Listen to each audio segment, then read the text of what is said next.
কিরে জাহিদ, তোর মন খারাপ কেন? তোর রুল তো 2 হয়েছে, চল মিষ্টি খাওয়া। আমার আব্বু বলছিল আমার রুল যাতে 1 হয়, কিন্তু আমার রুল হয়েছে 2। আমি যদি এইভাবে বাসায় যাই আমার আব্বা আমারে ছাড়বো না। আরে তুই তো 5 নম্বরের জন্য 1 হইতে পারস নাই, আর আমি তো টাইনে টুইনে পাস করছি, তাই আমার আব্বা খুশি হইব। তোর আব্বা কিছু বলবো না, বাড়ি যা।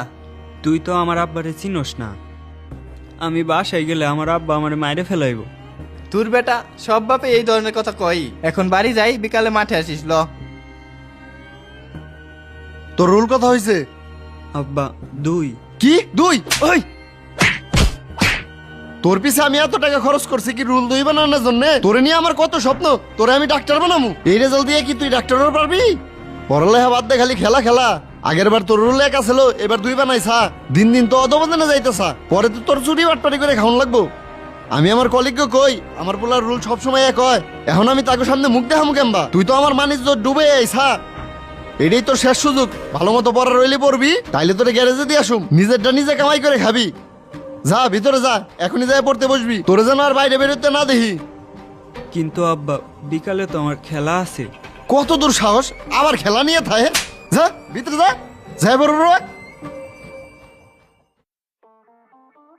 বিকাল তো হয়ে সারলো, বাকিরা কোথায়?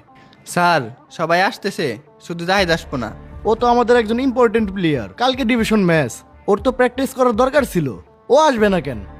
স্যার ওর রুল তো 2 হয়েছে, এর জন্য ওর বাপে অনেক রাগারাগি করছে। ওরে ডাকতে গেছিলাম, ও আসবো না বলে। তোর জন্য নতুন প্রাইভেট টিউটর ঠিক করছি, মাসে 10,000 টাকা তারে বেতন দেওয়া লাগবো। ঠিক মতো লেখাপড়া করিস। সে যদি তোর নামে কোনো বিচার দেয় তাইলে তো বুঝোসই তোর কি হইব। কালকে তো আমার ডিভিশন ম্যাচ। বাবা স্যার আসবো কখন? কাল সকাল 10টায় আসবো, যতক্ষণ তোর পড়া শেষ না হইব ততক্ষণ তোরে পড়াইবো। তাইলে আমার খেলা এখানেই শেষ। এই অঙ্কটা বুঝতে পারছো? জি স্যার। আচ্ছা ঠিক আছে, তাহলে অঙ্কটা সমাধান করো। ঠিক আছে স্যার। খেলা তো মনে হয় শুরু হয়ে গেছে। আমরা কি ব্যাটিং? নাবিল কত রান করলো? আমি থাকলে তো জিতাইতে পারতাম। ওই তুই অঙ্ক সমাধান না করে তুই খাতায় এটা কি আঁকতিছস? সরি স্যার, আমি ইচ্ছা করে আঁকি নেই। তোকে দিয়ে কিছুই হবে না, তোরে আমি এতক্ষণ বের অঙ্কটা শিখাইলাম, তুই সেই খেলার মধ্যে বেড়ে রইছস। বিষয়টা তোর বাবাকে বলতে হবে। তোর ভিতরে কি কোনো ডর ভয় নাই? তোর জন্য আমি 10,000 টাকা দিয়ে টিউটর রাখছি, আর তুই লেখাপড়া বাদ দে ওই খেলা নিয়ে বইরে আসস। তোর ব্যাট বল আমি আজকেই পুরামু।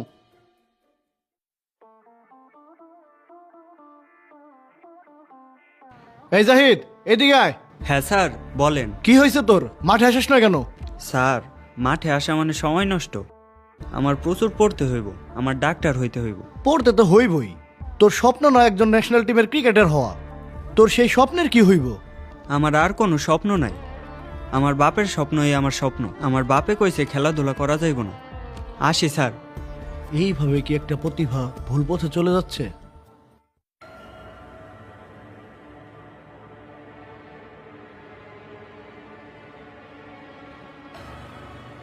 কালকে পরীক্ষা, কিছুই মাথায় ঢুকতেছে না। স্যার যে কি পড়াইলো, কি করব আমি? সাকিব ভাই, আমারে 5 কেজি পেঁয়াজ দাও। শামীম ভাই ভালো আছেন? হ্যাঁ আছি ভালোই। ওই পেঁয়াজটা তাড়াতাড়ি দাও তো। জাহিদ তো অনেকদিন যাবত মাঠে খেলতে আসে না, আপনি নাকি বারণ করছেন। খেলাধুলারও তো দরকার আছে। খেলাধুলা করলে পড়ালেখা করবো কখন? পড়ালেখা না করলে মানুষের মতো মানুষ হইতে পারবো? আমি তো পড়ালেখা বাদ দিয়ে খেলাধুলা করতে বলি নাই। পড়ালেখার পাশাপাশি মাঠে এসে খেললো, আর খেলাধুলা করলে শরীর মন দুইটাই ভালো থাকে। আবার ও খেলাধুলায় ভালো, ও চাইলে তো এখান থেকে কেরিয়ারও করতে পারে। আমার এই ক্যারিয়ারের দরকার নাই, আমার পোলারে আমি ডাক্তার বানামু। তুমিও তো খেলাধুলায় ভালো আছিলে, কি করছাও জীবনে? এখন আমি আমার পোলারে মাঠে খেলবে পাঠাই, তোমার 1,000 টাকার দাম দাও। আমি বুঝি না কিছু, তুমি আর আমার পোলার মাথাটা খায়ও না। এতক্ষণে মনে হয় রেজাল্ট টানাই দিছে, চল রেজাল্ট দেখে আসি। না রে ভাই, আমি যাইতে পারুম না, আমার হাত পা কাঁপতাছে। তুই যে একটু দেখে আয় ভাই। আচ্ছা আমি দেখে আসতেছি।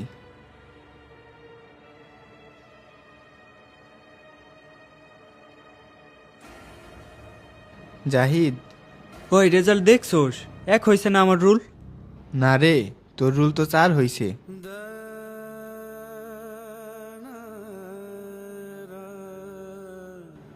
মন খারাপ করিস না বন্ধু, আমি যাই, আমার আবার খেলা আছে।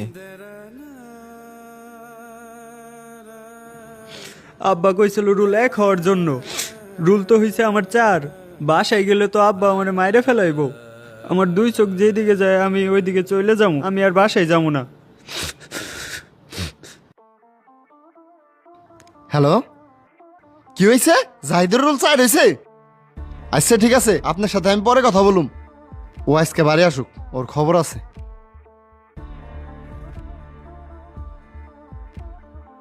বেলা বাইজে গেল 5টা, পোলা এখনো বাড়ি আইলো না। জাহিদ এই তো কোনে আছে? নাবিল, জাহিদ কো? কাকা, আমি আর জাহিদ তো 11টার দিকে স্কুল থেকে চলে আইছি। কেন, ও বাসায় যায় নাই? না, ও তো এখনো বাসায় আসে নাই। ওরে কোনে গেলি পামু? ওর মন তো খুব একটা ভালো আসছিল না। ও কি ক্রিকেট স্যারের কাছে গেছে নাকি? আচ্ছা ঠিক আছে, আমি ওই স্যারের কাছে যাইতেছি। আমার ছেলে কোথায়? আপনার ছেলে কোথায় আমি কিভাবে বলবো? আমার ছেলে স্কুলে আইছিল, তারপর থেকেই গায়েব। ওর বন্ধু বান্ধবের কাছে আমি খোঁজ নিলাম, ওরা বললো হয়তো বা খেলার মাঠে থাকতে পারে। না, জাহিদ আমার এখানে আসে নাই। আপনার ছেলে 1 বছর যাবত আমার এখানে আসে না। আজকে আমার ছেলের রেজাল্ট দিছে, ওর রেজাল্টটা খারাপ হয়েছে। ও 11টায় বাড়ির উদ্দেশ্যে রওনা দিছে, কিন্তু ও এখনো বাড়ি যায় নাই। ওরে আমি কোথাও খুঁজে পাইতেছি না। বলেন কি? প্রায় সন্দেহ হয়ে সারছে। আপনি ওকে বেশি প্রেশার দিয়ে ফেলছেন। দিনকাল ভালো না, দেখেন কোনো অঘটন ঘটাইলো নাকি। আপনি দ্রুত থানায় যান। আচ্ছা ঠিক আছে, আমি এখনই যাইতেছি। স্যার, আমার ছেলে মিসিং। ও সকালবেলা স্কুলে গেছে, তারপরে আর বাড়ি ফিরে নাই। ওর বন্ধু বান্ধব সব জায়গায় আমি খোঁজ নিছি, ও কোথাও নাই। আমার একমাত্র ছেলে স্যার, ওরা একটু খুঁজে বের করে দেন। আপনার ছেলে কি কোনো বাজে অভ্যাস ছিল, মেয়ে ঘটিত বা মাদকাসক্তি? স্যার, ওর কোনো বাজে অভ্যাস নাই। ও সারাদিন বাড়িই থাকতো, বাড়ি থেকে লেখাপড়া করতো। তাহলে আপনার ছেলে স্কুল যাওয়ার পর কেন গায়েব হয়ে যাবে? আপনার কি কোনো শত্রু আছে? না স্যার, আমার কোনো শত্রুও নাই। আজ তো ওর রেজাল্ট দিছে, মনে হয় এই কারণে ও বাড়ি আসে নাই। রেজাল্ট দিছে তো বাসায় আসবে না কেন? আমার ছেলে অনেক খারাপ রেজাল্ট করছে, রুল হয়েছে 4। আমার ছেলে আবার আমারে খুব ভয় পায়। ওরে আমি আগেই বলে দিছিলাম, রুল যদি 1 না হয় তাইলে তোর পিঠের ছাল তুলে নিম। আমি আমার ছেলেরে শাসন করি ঠিকই, যদি শাসন না করি ছেলেরা মানুষ হইব কেমনি? আজকে ভাবছিলাম ওরে শিক্ষা দিয়ে দিম, কিন্তু ও তো বাড়ি আসলো না। আমি সব বুঝতে পারছি। আচ্ছা ঠিক আছে, আপনার ছেলের 1 কপি ছবি আর ডিটেলস দিয়ে যান, আমরা খুঁজে বের করার চেষ্টা করব। ঠিক আছে স্যার।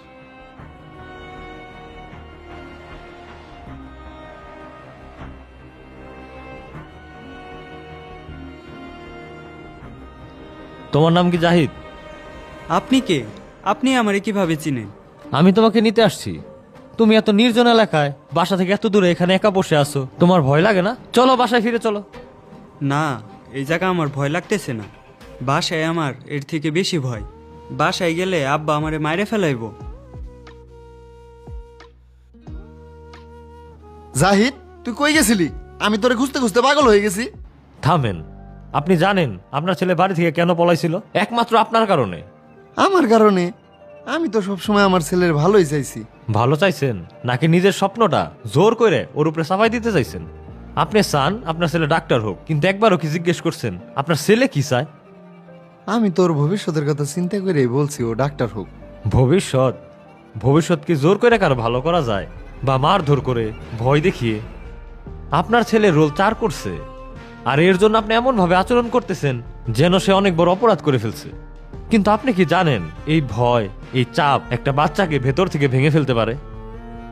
অনেক বাচ্চা আছে বাপ মায়ের এই চাপের কারণে নিজের জীবনই শেষ করে দেয়। না না, আমি তো ওইরকম কিছু চাইনি।